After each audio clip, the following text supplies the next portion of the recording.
دین سے دنیا کا تعلق وقت کی شروعات سے۔ دین کی ڈور تھامے انسان دنیا سے آخرت تک کا راستہ پرسکون طے کر سکتا ہے، اور ایک دوسرے کا ہاتھ تھامے دین کے راستے پر چلانا ہم سب کا ایک دوسرے پر فرض ہے۔ آئیے قریب سے جانیں دین کا تعلق دنیا سے۔ RJ مہوش خان کے ساتھ سنیے FM 107 کے خصوصی پروگرام راہ حیات۔ السلام علیکم۔ شو راہ حیات میں میں آپ کو ویلکم کہتی ہوں۔ FM 107 آپ کے لیے یہ نئی سیریز لے کر آیا ہے، اور اس میں ہم آپ کو کچھ اسلامی موضوعات کے حوالے سے بتائیں گے۔ جب ہم بات کرتے ہیں اسلام کی، تو اسلام صرف ایک مذہب یعنی ریلیجن نہیں، یہ ایک مکمل دین ہے۔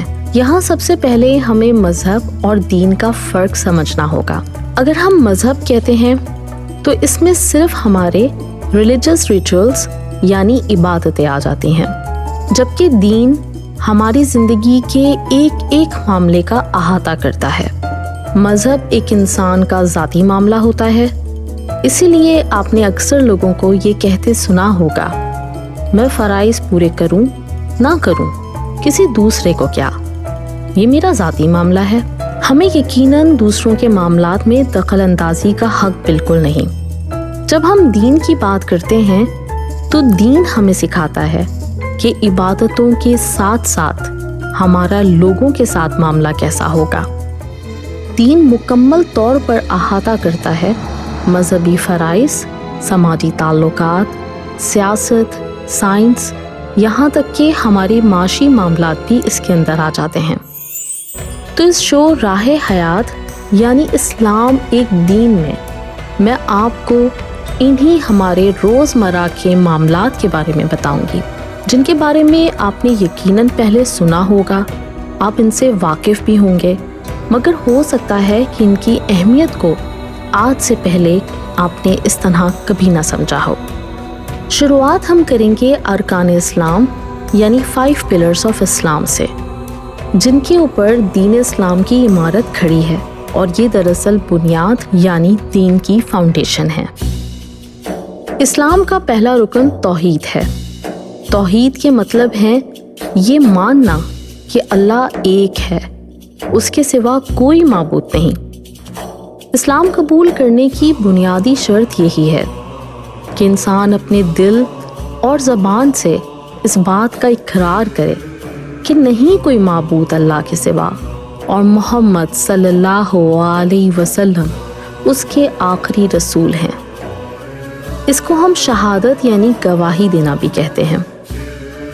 اگر یوں دیکھا جائے تو فلسفہ توحید ہمیں بہت آسان نظر آتا ہے، لیکن میں یہاں کہوں گی کہ ایسا ہے بھی اور نہیں بھی۔ ایسا میں کیوں کہہ رہی ہوں، یہ جاننے کے لیے آپ کو بہت غور سے یہ پوری ڈاکیومنٹری سننی ہوگی۔ انسان کے ارتقاء سے ہی اس کے لاشعور میں سب سے نمایاں اور پہلا احساس اپنے پیدا کرنے والے کو جاننے کا رہا۔ آپ یقیناً میری بات سے اتفاق کریں گے، جب آپ چھوٹے تھے تب بھی آپ کا سب کانشیس آپ کو یہ بتاتا تھا کہ کوئی ہے جو اس دنیا کو چلا رہا ہے۔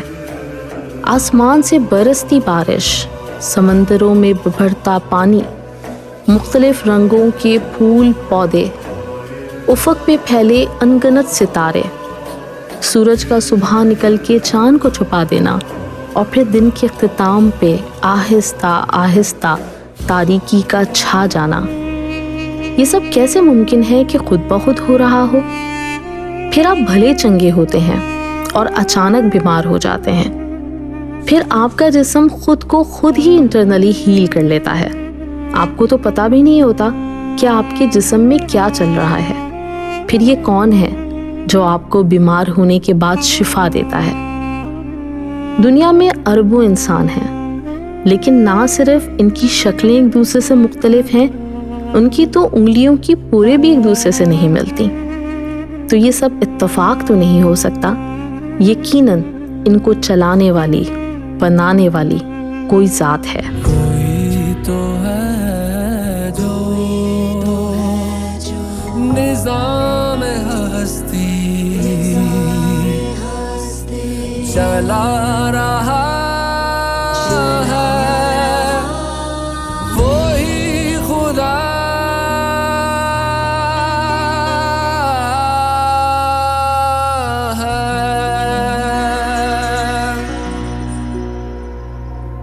سورہ یونس کی آیات 84 سے 99 تک خداوند تعالیٰ ارشاد فرماتے ہیں وَقَالَ مُوسَى يَا قَوْمِ إِن كُنتُمْ آمَنتُم بِاللَّهِ فَعَلَيْهِ تَوَكَّلُوا إِن كُنتُم مُسْلِمِينَ۔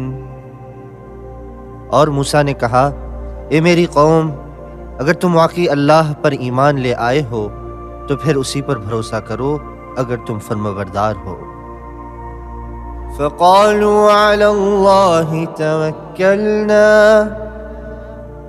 رَبَّنَا لَا تَجْعَلْنَا فِتْنَةً لِلْقَوْمِ الظَّالِمِينَ۔ اس پر انہوں نے کہا کہ اللہ ہی پر ہم نے بھروسہ کر لیا ہے، اے ہمارے پروردگار ہمیں ان ظالم لوگوں کے ہاتھوں آزمائش میں نہ ڈالیے۔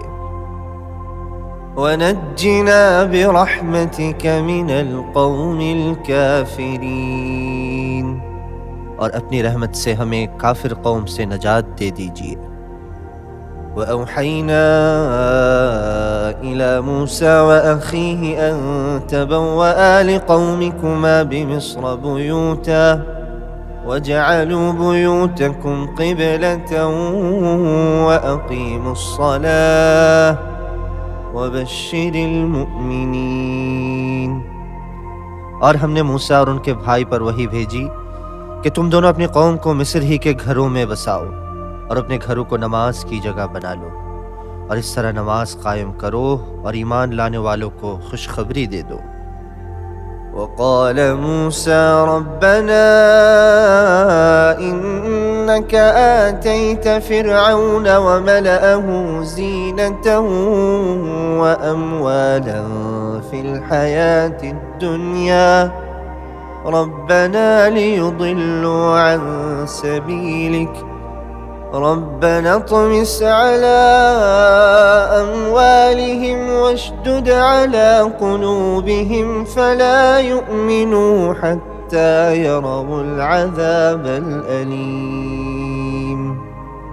اور موسیٰ نے کہا اے ہمارے پروردگار، آپ نے فرعون اور اس کے سرداروں کو دنیاوی زندگی میں بڑی سج دھج اور مال و دولت بخشی ہے، اے ہمارے پروردگار اس کا نتیجہ یہ ہو رہا ہے کہ وہ لوگوں کو آپ کے راستے سے بھٹکا رہے ہیں۔ اے ہمارے پروردگار ان کے مال و دولت کو تھس نس کر دیجئے اور ان کے دلوں کو اتنا سخت کر دیجئے کہ وہ اس وقت تک ایمان نہ لائیں جب تک دردناک عذاب آنکھوں سے نہ دیکھ لیں۔ قال قد أجيبت دعوتكما فاستقيما ولا تتبعان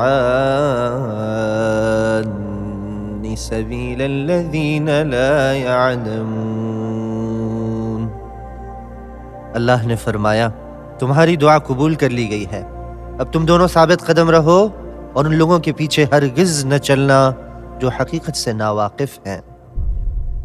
آپ جانتے ہوں گے دنیا میں کچھ لوگ خود کو ملحد یعنی ایتھیسٹ کہتے ہیں، اور ان کا دعویٰ ہوتا ہے کہ دنیا خود بخود چل رہی ہے، دنیا کو کوئی بنانے والا ہے ہی نہیں، یہ محض ایک اتفاق ہے۔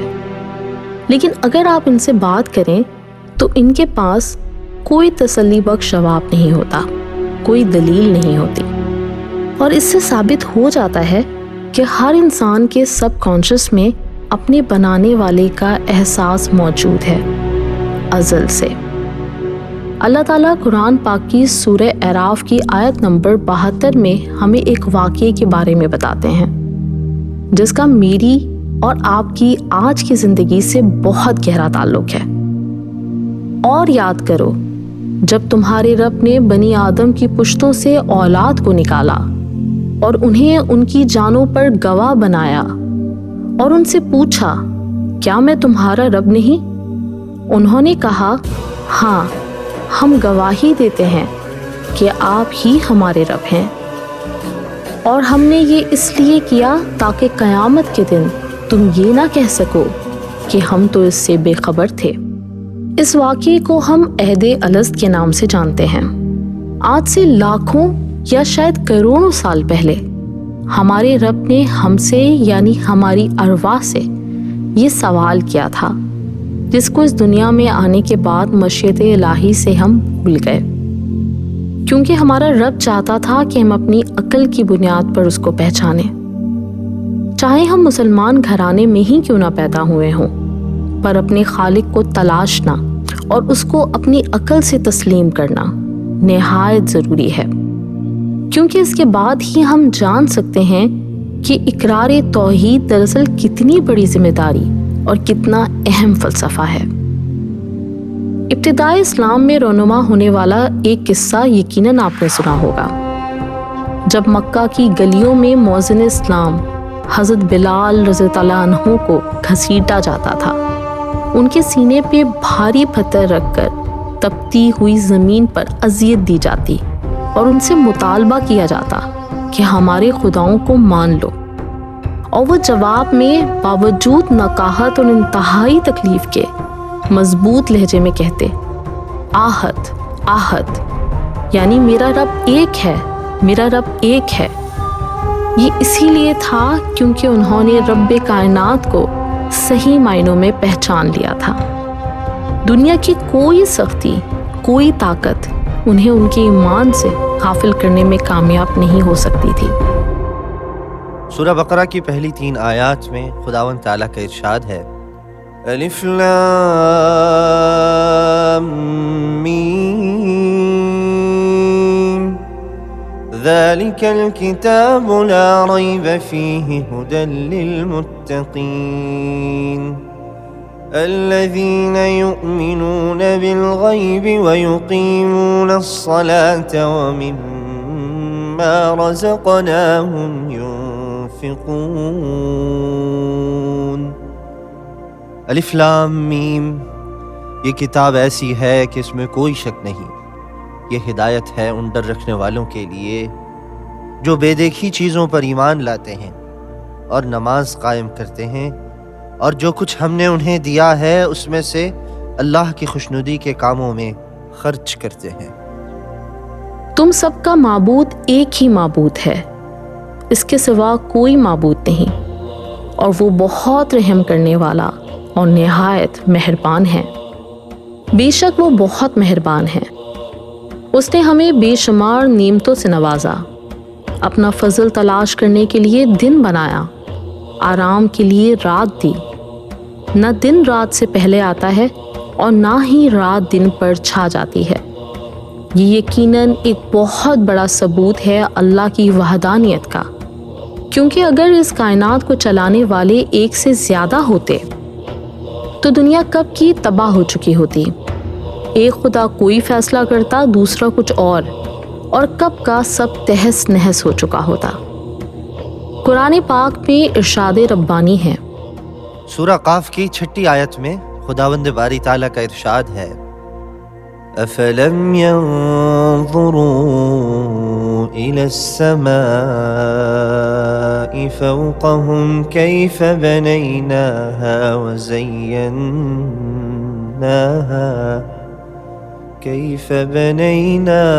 وزيناها وما لها من فروج۔ بھلا کیا انہوں نے اپنے اوپر آسمان کو نہیں دیکھا کہ ہم نے اسے کیسے بنایا ہے، اور ہم نے اسے خوبصورتی بخشی ہے، اور اس میں کسی قسم کے رخنے نہیں ہیں۔ اگر ہم مختلف مذاہب کی تاریخ کا مطالعہ کریں تو معلوم ہوتا ہے کہ ان کا ایمان بھی دراصل ایک رب پہ ہی ہے۔ قرآن میں جگہ جگہ یہ بتایا گیا کہ اللہ تعالیٰ کے بارے میں مشرکین رب کا کیا عقیدہ تھا۔ مثال کے طور پر سورہ زخرف کی 9 نمبر آیت میں اللہ سبحانہ وتعالی ارشاد فرماتے ہیں، وَلَئِن سَأَلْتَهُم مَّنْ خَلَقَ السَّمَاوَاتِ وَالْأَرْضَ لَيَقُولُنَّ خَلَقَهُنَّ الْعَزِيزُ الْعَلِيمُ۔ اور اگر تم ان سے پوچھو کہ سارے آسمان اور زمین کس نے پیدا کیے ہیں، تو وہ ضرور یہی کہیں گے کہ انہیں اس ذات نے پیدا کیا ہے جو اقتدار کی بھی مالک ہے، علم کی بھی مالک۔ لیکن وقت کے ساتھ ساتھ لوگوں کے عقیدوں میں تبدیلی آتی جاتی اور وہ صراط مستقیم سے بھٹک جاتے، اور وہ کبھی فرشتوں اور کبھی کوئی بھی اللہ کی مخلوق جو انہیں تھوڑی طاقتور لگتی اسے اپنا خدا بنا بیٹھتے، جبکہ فرشتے وہی کرتے ہیں جس کا ان کو حکم ملتا ہے۔ اسی طرح سب انبیاء کرام بھی صرف اس کے پیغام رساں یعنی میسنجرز تھے۔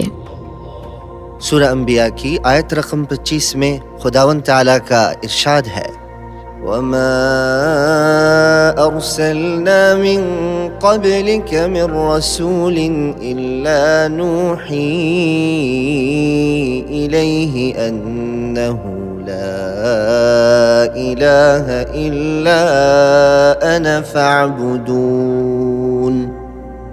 اور تم سے پہلے ہم نے کوئی ایسا رسول نہیں بھیجا جس پر ہم نے یہ وحی نازل نہ کی ہو کہ میرے سوا کوئی خدا نہیں ہے، لہٰذا میری عبادت کرو۔ ہماری زندگی میں کبھی نہ کبھی ایسا مقام ضرور آتا ہے جہاں سارے رشتے ختم ہو جاتے ہیں، کوئی ماں باپ، کوئی بھائی بہن، کوئی دوست نہیں ہوتا۔ پھر ہمیں پتہ چلتا ہے کہ ہمارے پیروں کے نیچے زمین ہے، نہ ہمارے سر کے اوپر آسمان، بس صرف ایک ذات ہے اور وہ ہے ہمارا رب۔ وہاں صرف ہم ہوتے ہیں اور ہمارا اللہ ہوتا ہے جو ہمیں اس خلا میں بھی تھامے ہوئے ہوتا ہے۔ سورہ بنی اسرائیل کی آیت رقم 66 اور 66 میں اللہ سبحانہ و تعالیٰ ارشاد فرماتے ہیں، ربكم الذي يزجي لكم الفلك في البحر لتبتغوا من فضله إنه كان بكم رحيما۔ تمہارا پروردگار وہ ہے جو تمہارے لیے سمندر میں کشتیاں لے چلتا ہے تاکہ تم اس کا فضل تلاش کرو، یقیناً وہ تمہارے ساتھ بڑی رحمت کا معاملہ کرنے والا ہے۔ وَإِذَا مَسَّكُمُ الضُّرُّ فِي الْبَحْرِ ضَلَّ مَن تَدْعُونَ إِلَّا إِيَّاهُ فَلَمَّا نَجَّاكُمْ إِلَى الْبَرِّ أَعْرَضْتُمْ وَكَانَ الْإِنسَانُ كَفُورًا۔ اور جب سمندر میں تمہیں کوئی تکلیف پہنچتی ہے تو جن دیوتاؤں کو تم پکارا کرتے ہو وہ سب غائب ہو جاتے ہیں، بس اللہ ہی اللہ رہ جاتا ہے۔ پھر جب اللہ تمہیں بچا کر خشکی تک پہنچا دیتا ہے تو تم منہ موڑ لیتے ہو، اور انسان بڑا ہی ناشکر ہے۔ توحید کی 3 اقسام ہیں۔ توحید ربوبیت یعنی یہ ماننا کہ اللہ ہی خالق، مالک اور رازق ہے۔ دوسری قسم ہے توحید الوہیت یعنی اللہ ہی عبادت اور اطاعت کے لائق ہے۔